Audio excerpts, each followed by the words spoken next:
اعوذ باللہ السمیع العلیم من الشیطان الرجیم بسم اللہ الرحمن الرحیم رب اشرح لی صدری ویسر لی امری واحلل عقدۃ من لسانی ویفقہوا قولی رب یسر ولا تعسر وتمم بالخیر وبک نستعین رب زدنی علما۔ السلام علیکم ورحمۃ اللہ وبرکاتہ۔ الحمدللہ ہم سورہ بقرہ کا ترجمہ و تفسیر کر رہے ہیں۔ 230 آیات کا ترجمہ و تفسیر الحمدللہ ہم کر چکے ہیں۔ آج کا سبق آیت نمبر 231 سے دیکھیے۔ اعوذ باللہ من الشیطان الرجیم وَإِذَا طَلَّقْتُمُ النِّسَاءَ فَبَلَغْنَ أَجَلَهُنَّ وَإِذَا اور اذا جب طلاق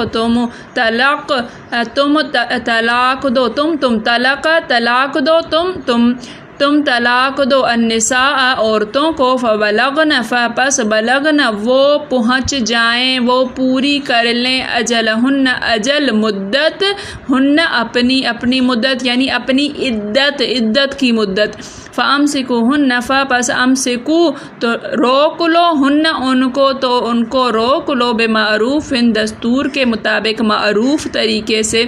او یا سرہو رخصت کر دو، انہیں رخصت کر دو بمعروف بے ساتھ سے، معروف دستور کے مطابق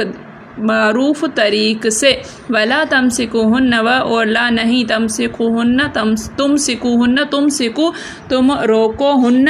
تم انہیں نہ روکو ضرارن نقصان پہنچانے کے لیے، لتعتدوا تاکہ تعتدوا تم زیادتی کرو، ومن اور من جو یفعل کرے یہ کام کرے، ذالک جو یہ کرے، فقد ظلم پس تحقیق ظلم اس نے ظلم کیا، نفس جان ہو اپنی جان پر، ولا اور لا نہیں تتخذوا ٹھہراؤ پکڑو بناؤ آیات اللہ آیات احکام آیتیں نشانیاں اللہ کے احکامات کو نہ ٹھہراؤ ہزواً مذاق، وذکروا اور یاد کرو نعمت اللہ کی نعمتوں کو، علیکم اللہ پر تم پر کی، وما اور جو انزل نازل کیا اس نے اتارا، علیکم اللہ پر تم پر، من الکتاب من سے الکتاب کتاب جو تم پر کتاب میں سے اتارا، والحکمت اور حکمت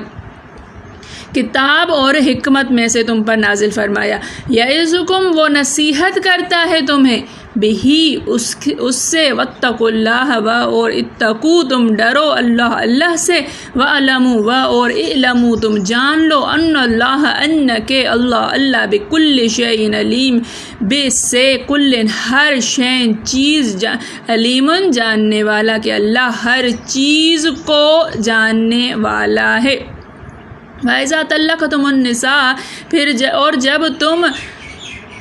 عورتوں کو طلاق دے دو، فبلغن اجلہن پھر وہ پہنچ جائیں اپنی عدت کو، فامسکوہن بمعروف تو انہیں دستور کے مطابق روک لو، او سرہوہن بمعروف یا رخصت کر دو انہیں دستور کے مطابق، ولا تمسکوہن ضرارا لتعتدوا اور تم انہیں نقصان پہنچانے کے لیے نہ روکو تاکہ تم زیادتی کرو، تم زیادتی پہنچانے کے لیے، نقصان کے لیے تم پہنچانے کے لیے انہیں نہ روکو، ومن یفعل ذلک اور جو کوئی یہ کرے گا، فقد ظلم تو اس نے تحقیق کہ اس نے ظلم کیا ہے، اس نے اپنے نفس پر اپنی جان پر ظلم کیا، ولا تتخذوا آیات اللہ ہزوا اور اللہ کے احکامات کو مذاق مت ٹھہراؤ، واذکروا نعمت اللہ اور اللہ کی نعمتوں کو یاد رکھو، علیکم جو تم پر اللہ نے کی ہیں، وما انزل علیکم من الکتاب اور جو کچھ اللہ تعالیٰ نے نازل کیا ہے کتاب میں سے، والحکمت اور حکمت میں سے، یعظکم بہی اس کے ذریعے سے اللہ تمہیں نصیحت کرتا ہے، واتقوا اللہ اور ڈرو اللہ سے، وعلموا اور جان لو ان اللہ بکل شیء علیم کہ اللہ ہر چیز کو جاننے والا ہے، اور جب تم عورتوں کو 2 دفعہ طلاق دے چکو اور ان کی عدت پوری ہو جائے تو انہیں یا تو حسن سلوک سے نکاح میں رہنے دو یا بطریق شائستہ رخصت کر دو، اور اس نیت سے ان کو نکاح میں نہ رہنے دینا چاہیے کہ انہیں تکلیف دو اور ان پر زیادتی کرو، اور جو ایسا کرے گا وہ اپنا ہی نقصان کرے گا، اور اللہ کے احکام کو ہنسی اور کھیل نہ بناؤ، اور اللہ نے تم کو جو نعمتیں بخشی ہیں اور تم پر جو کتاب اور دانائی کی باتیں نازل کی ہیں جن سے وہ تمہیں نصیحت فرماتا ہے ان کو یاد کرو اور اللہ سے ڈرتے رہو، اور جان رکھو کہ اللہ ہر چیز سے واقف ہے۔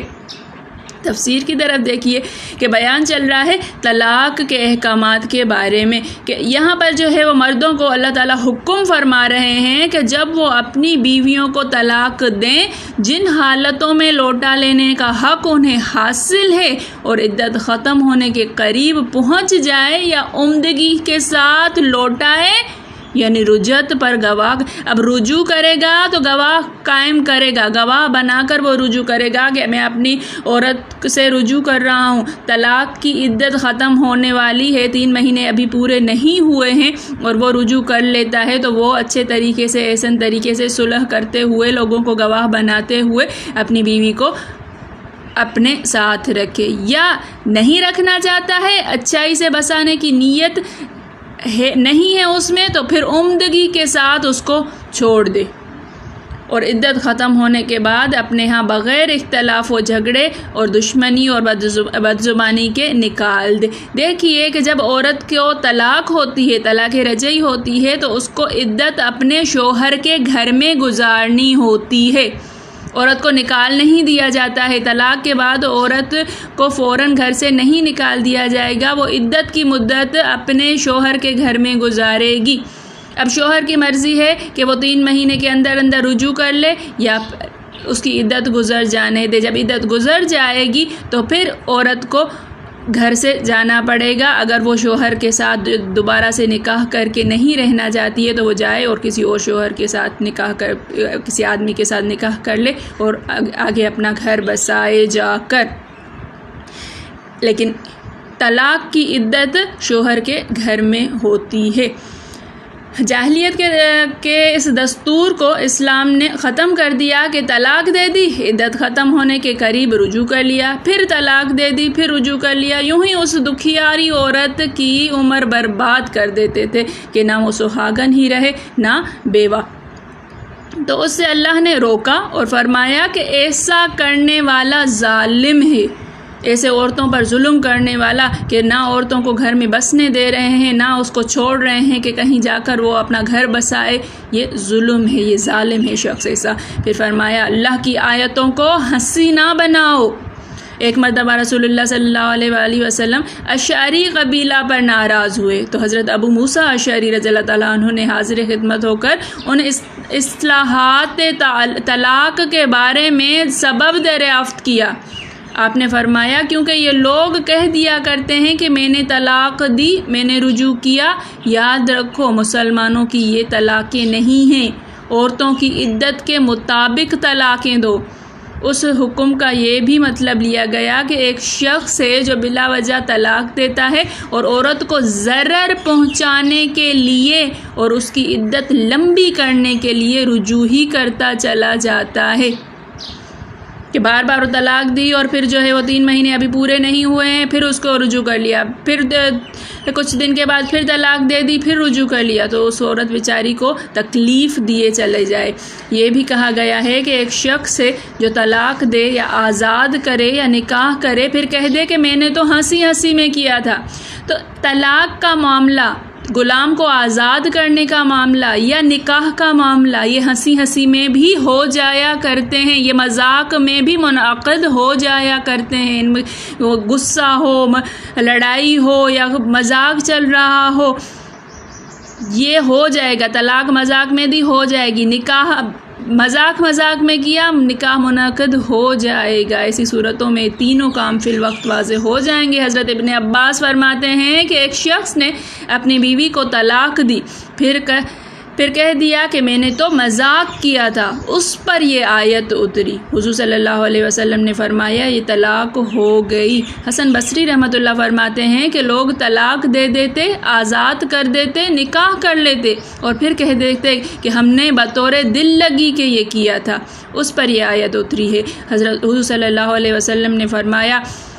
جو طلاق یا غلام آزاد کرے یا نکاح کرا دے، خواہ پختگی کے ساتھ ہو خواہ ہنسی مذاق میں، وہ سب ہو گیا۔